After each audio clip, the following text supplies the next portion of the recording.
अस्सलाम वालेकुम, मैं हूँ मिसबा यामीन। आप देख रहे हैं ऑन प्रोजेक्ट टीवी।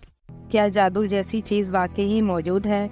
इसकी तारीख और हकीकत क्या है और इस्लाम इस बारे में क्या कहता है? मगरबी अफ्रीका में वूडो त्यौहार क्या है और सोशल मीडिया पर इस जादुई शैतानी रक्स वाली वीडियो की क्या हकीकत है? ये ऐसे सवालात हैं जिनके बारे में हर इंसान जानना चाहता है। आज की इस वीडियो में हम आपको इसके बारे में बताएंगे। चलिए शुरू करते हैं। दोस्तों, जादू किसी भी चीज़ को इसकी हकीकत से दूर कर देने का नाम है, यानी अकल को हैरान कर देने वाला अमल। दोस्तों, जादू करने वाला या करवाने वाला दोनों ही दीन इस्लाम से खारिज हैं, क्योंकि जादू करने के लिए डायरेक्ट शैतान की यानी इब्लीस की मदद हासिल की जाती है। इस जादू में शैतान को खुश करने के लिए हर वो काम किया जाता है जिससे शैतान खुश हो। बुराई जितनी बड़ी होगी, शैतान उस बुराई करने से खुश होगा और फिर इससे जो चाहे काम करवाएं वो करेगा। लिहाजा शैतान की मदद हासिल करने के लिए कुरान पाक की बेहुरमती करना, फहाशी का काम करना, जानवरों को बेदर्द तरीके से कुर्बान करना, सूरज चांद सितारों की पूजा करना, शैतान की पूजा करना, खुद को गंदगी और नापाक हालत में रखना, मुर्दार का गोश्त खाना, ये सब काम शैतान को खुश करने के लिए किए जाते हैं और फिर इसके बाद शैतान से मदद ली जाती है। इसलिए जादू करवाने वाले को दायरा इस्लाम से खारिज कर दिया गया है और जादू करने वाला इंसान काफिर हो जाता है। इसके अलावा शैतानी जिन्नात को काबू करके भी इनसे काम लिए जाते हैं। दोस्तों, जादू एक हकीकत है जिससे इनकार नहीं किया जा सकता। दुनिया में कई कौमें इस अमल की वजह से सफ़ाए हस्ती से मिटा दी। जादू की मुख्तलिफ इकसाम है, जिनमें से एक किस्म में सूरज, चाँद, सितारों और जानवरों को पूजा जाता है और इनमें नजूम की मदद से मुस्तकबिल का हाल बताया जाता है। इनको बताया जाता है कि अल्लाह को छोड़कर इन चांद सितारों से मदद मांगो, क्योंकि ये सितारे अच्छे और बुरे के मालिक हैं। शैतान लोगों से बुत की शक्ल में आवाज़ निकाल कर बात करता है ताकि लोग इसे खुदा समझें और बुत की पूजा करें। दोस्तों, जादू की दूसरी किस्म ओहान है, जिसमें इंसान के दिमाग को कंट्रोल कर लिया जाता है, जिससे इंसान को लगता है कि इसने काम कर लिया है, मगर असल में काम किया ही नहीं होता, यानी वहम में मुब्तला कर देता है। और जादू की तीसरी किस्म में शैतानी जिन को काबू करके इनसे हर तरह के नाजायज़ काम करवाए जाते हैं। ये जादू की सबसे अहम किस्म है। इस किस्म के जादू में लोग सबसे ज़्यादा गुमराह होते हैं। शैतान हर कुफ्र का काम लोगों से करवाता है जिनसे वो खुश होता है। शैतान का मकसद ही लोगों को कुफ्र की तरफ लाना और गुमराह करना है। ये जादू करने वाले लोग अंबिया कराम के ख़िलाफ़ भी बगावत करते थे। ऐसे ही हज़रत इब्राहीम अलैहिस्सलाम की कौम भी सितारों की पूजा करती थी और इनकी मदद से जादू किया करती थी, मगर इब्राहीम अलैहिस्सलाम ने इन्हें दीन हक़ की दावत दी, मगर उन्होंने इनकार कर दिया। इसके बाद दीगर पैगंबर दुनिया में लोगों की हिदायत के लिए आए, मगर इनमें से चंद ही लोग ईमान लाए और बाकी लोगों ने इनकार कर दिया। जैसे फ़िरौन ने हज़रत मूसा अलैहिस्सलाम की दावत हक़ को मानने से इनकार कर दिया था और हज़रत मूसा अलैहिस्सलाम को अल्लाह की तरफ से दिए गए मौज़ात को जादू समझकर इनकार कर दिया। मगर फ़िरौन के दरबार में हज़रत मूसा अलैहिस्सलाम के मौज़ात देखकर सारे जादूगर समझ गए कि ये जादू नहीं है और वो ईमान ले आए। दोस्तों, जादू को लोगों की ज़िंदगी में मुख्तलिफ़ तरीक़ों से शामिल किया जाता है, जिसे लोग तमाशा समझकर देखते हैं और फ़ैशन समझकर इसको सीखते हैं। कदीम ज़मानों से ये सिलसिला यूँ ही चलता आ रहा है। आज भी इस मॉडर्न दौर में ऐसा ही जादू ना सिर्फ किया जाता है, बल्कि फ़ैशन और तफरीह के नाम पर लोगों के सामने पेश किया जाता है, जिसे दुनिया के लोग दूर दूर से देखने के लिए आते हैं।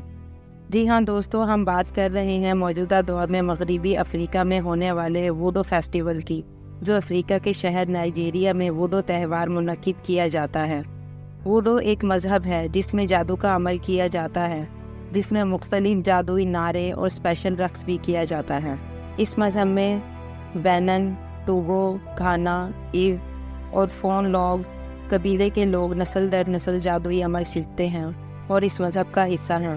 बुनियादी तौर पर ये लोग कैथोलिक होते हैं। इनके अकायद के मुताबिक देवताओं का एक ख़ानदान मौजूद है जो रूहानी दुनिया और दुनियावी दुनिया को कंट्रोल करता है। इनका मानना है दरख्त से लेकर मकामी देहातों, ख़ानदानों में हर जगह रूहें मौजूद हैं और इनके आबाओ अजदाद की रूहें भी मौजूद हैं जो इनकी हिफाजत करती हैं और मदद करती हैं। कहा यह जाता है कि इन रूहों का बड़ा देवता मौग है और इनका छोटा बेटा लगबा है जो दरबान के तौर पर काम करता है। موف کے 8 بچے ہیں اور ووڈو کا پادری ان سے لگبا کی زبان میں بات کرتا ہے۔ لگبا ان کی ایک خاص جادوئی زبان ہے۔ ان کے مطابق کچھ شیطانی روحیں شریر ہوتی ہیں اور روحانی دنیا سے بات کرنا خطرناک ہے۔ صرف پادریوں کو ان سے بات کرنے کی اجازت ہوتی ہے، اور وہ ووڈو پادری ہیں جو اپنے آپ کو حفاظتی تعویذوں سے گھیر لیتے ہیں۔ لیکن بعض اوقات عام لوگوں کو تقریب میں شامل ہونے کے لیے پادری حاضرین کو ایک خاص پانی سے مسح کرواتے ہیں یا پینے کو دیتے ہیں۔ ان کا کہنا ہے کہ وہ کبھی بھی اپنے آباء و اجداد کی روحوں سے بات کر سکتے ہیں۔ ووڈو کے دقیانوسی خیالات کے مطابق یہ لوگ جانوروں کی ہڈیاں، آنکھیں، کھوپڑیاں، کھالیں، زندہ جانوروں کا خون، مرغیاں اور رینگنے والے جانوروں اور پرندے کے پروں کو جڑی بوٹیوں میں ملا کر پیستے ہیں۔ اس کا استعمال بچے پیدا کرنے، محبت حاصل کرنے اور دشمنوں کو مارنے کے لیے استعمال کرتے ہیں۔ یہ لوگ ووڈو کے خاص تہوار کے دن روحوں کو حاضر کرتے ہیں اور ایک بڑے چوغے کے اندر فیٹش نامی بت پر بار بار ایک خاص پانی ڈالتے ہیں اور زور زور سے جادوئی نعرے لگاتے ہیں، رقص کرتے ہیں اور مخصوص ساز بجاتے ہیں جس پر ان کا فیٹش بت چوغے کے اندر رقص کرتا ہے۔ یہ تقریب ان کا پادری منعقد کرواتا ہے۔ یہ لوگ ستاروں کے علاوہ سانپ کی بھی پوجا کرتے ہیں اور شیطانوں کو اپنا مددگار مانتے ہیں۔ وہ روحوں کو خوش کرنے کے لیے ہر وہ کام کرتے ہیں جن سے وہ خوش ہو کر ان کی مدد کرتے ہیں۔ دوستو، ان لوگوں کے شرکی عقائد ہی جادو کی اصل وجہ ہے، اور شرک کرنے والوں سے متعلق اللہ تعالیٰ قرآن میں فرماتا ہے، قریب ہے کہ آسمان پھٹ پڑے، پہاڑ ریزہ ریزہ ہو جائے اور زمین شک ہو جائے۔ جو شرک کرنے والے لوگ ہیں اللہ تعالیٰ ان کو ناپسند فرماتا ہے۔ دوستو، جادو کی اہمیت اور اس کے وجود کا انکار کسی صورت ممکن نہیں ہے، کیونکہ جادو آپ صلی اللہ علیہ وآلہ وسلم کی بابرکت ذات پر بھی ہوا تھا اور پیغمبر کے دور میں جادوگر موجود تھے۔ دوستو، الحمدللہ ہم سب مسلمان ہیں اور اللہ تعالیٰ نے ہماری ہدایت اور رہنمائی کے لیے قرآن مجید جیسی کتاب نازل کی ہے، جس میں انسانوں کے لیے ہر طرح کی رہنمائی موجود ہے اور ہر طرح کا جادوئی توڑ قرآن مجید میں موجود ہے۔ وہ 3 صورتیں جنہیں المعوذات بھی کہتے ہیں، سورۃ فلق، سورۃ الناس، سورۃ اخلاص کو صبح شام 3 مرتبہ پڑھ کر خود کو دم کرنے سے ہر طرح کے جادو سے محفوظ ہونے کے لیے کافی ہے۔ اس عمل سے ہر طرح کے جادو، جنات اور الشیاطین بھاگ جاتے ہیں۔ دوستو، ہمیں چاہیے کہ ہم قرآن مجید کو سمجھ کر پڑھیں اور اپنے بچوں کو ترجمہ کے ساتھ تعلیم دیں تاکہ ہماری نسلیں اس ووڈو تہوار جیسے فتنوں سے محفوظ رہیں۔ دعا یہی ہے کہ ہمیں اللہ تعالیٰ اس قسم کے فتنوں سے بچائے اور ہمارے ایمان کو سلامت رکھیں، آمین۔ امید ہے آپ کو ہماری آج کی ویڈیو سے بہت کچھ جاننے کا موقع ملا ہوگا۔ اس طرح کی مزید ویڈیوز کے لیے ہمارے چینل کو سبسکرائب کرنا مت بھولیے گا۔ Thanks for watching on Project TV we.